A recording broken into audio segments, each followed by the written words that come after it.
Hi, how are you? Welcome to my channel. As always, don't forget to like, comment and share this video. So the question we're looking at today is, why are my job applications being ignored? And this video it's a bit of a rant, if I'm honest, because we've just had a week of reading applications that just haven't met the grade, and I'm hoping that this rant slash bit of advice will be like that. We'll give you lots of nuggets of advice so that it can help you as you apply for jobs. Oh, before I get started, two things. To my American friends, when I say CV to me is resume to you, and thank you guys for tuning in, really appreciate it. Oh, and yes, forgive the pigtails, yes, but it's Sunday today and it's raining outside, and after this video I'm gonna curl up on the sofa and watch Downton Abbey. Anyway, let me get into it. So first reason, and they're in no particular order by the way, but first out the gate, I would say it's because you're spreading yourself. You could be spreading yourself about like butter, and by that I mean you've got one size fits all CV that you just click submit and send to any job that kind of sounds okay, pays okay, is maybe down the road okay. Well, you, my dear friend, are reaping what you are sowing. The level of interest you are showing to that prospective employer is the same level of interest they are showing to you. None. So less is more. Take some time to do your research on the company and on the job to see if it really is what you want to apply for. The second reason could well be because your CV says that you're interested in a different job to the one you have applied for. Yes, that happens. I've read lots of applications, but I want to develop a career in the beauty industry, but you're applying for a job as an accounts assistant in manufacturing. Another reason, the third reason, is that you haven't attached a cover letter. Now, even if you're applying, you've been asked to apply like to via some generic email address, then it's still important to include a cover letter with your application. Okay, so don't lose that opportunity to show your unique personality in that opening email to your potential hiring manager.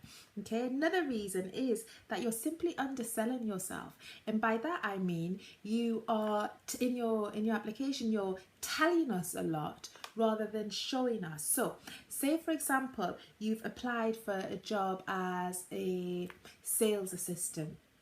So on what we usually put or usually see on CVs is, I have excellent sales skills. Well, you may well do. But what packs a punch is when you say, I generate £7,000 per month in sales, which are 10% above my baseline target. Boom, I want to see you. Why? Because if you can do that for them, maybe you could do the same for me. So always give demonstrable examples rather than well-oiled cliches. And if you're struggling, then I've got this video that will pop up, a link to it will pop up in one of these corners. It's a tutorial on how to do just that. Show us and not tell us in your CV. Another reason why you could be being ignored is because you're not proofreading your application, and as a result it's full of errors. And I've said it in one of my other videos, is that, you know, reading a CV that has spelling mistakes and grammatical errors is akin to going on a date with someone who's got really bad breath. It's not nice. So always make sure you get someone to check it. And if you can't get someone to check it, use spell check. Use Grammarly, that will like correct your grammar for you, and it's free, because I'm not great with grammar, but that's why I use Grammarly. But always check your work before you send it. And I would go so far as well as to recommend that you do your application on Monday and then check it again on Tuesday with a fresh pair of eyes. Yeah, so but whatever you do, do check it. Another reason is that your CV could be too long. Keep it to 2 pages, that's it, and keep it quite concise, bullet points as well. Because if in an application we see long reams of text, it's really overwhelming. And if I'm honest, sometimes we like either skim read it or we don't read it at all. And yes, that means that we could be missing out on some nuggets of experience, but because you've overwhelmed us and we've got loads of applications to get through, we'll take a risk. So make our job easier by sticking to succinct paragraphs that really show your skill set and demonstrate your abilities as they relate to the role. What else? Your application could be poorly structured. And like, I always encourage people to lead with experience, because rather than education, because most employers are interested in what you've done, not what you've studied. That's not to undermine education at all. And in some sectors, such as medicine, then you have to have certain qualifications. However, somebody who has an applicant who has demonstrated put into practice their education through real work experience is always going to stand ahead of somebody who hasn't. So lead with your work experience. And another thing is always make sure that you fill in all the fields in the application. And yeah, I know some of them might not necessarily apply to you, but even if you write not applicable, it's better than just leaving them blank. However, even then, I'd say most of them, if they're on the form, they generally will apply to you. But ultimately, the less information you provide, the less information the hiring manager has on you. And if you leave sections empty, it may suggest that you lack attention to detail. And whilst I'm on the topic of attention to detail, never ever, I'm coming up close, write in your application that you have great attention to detail, or that you are a perfectionist, because 9 times out of 10 the person that is written that has made an error in their application.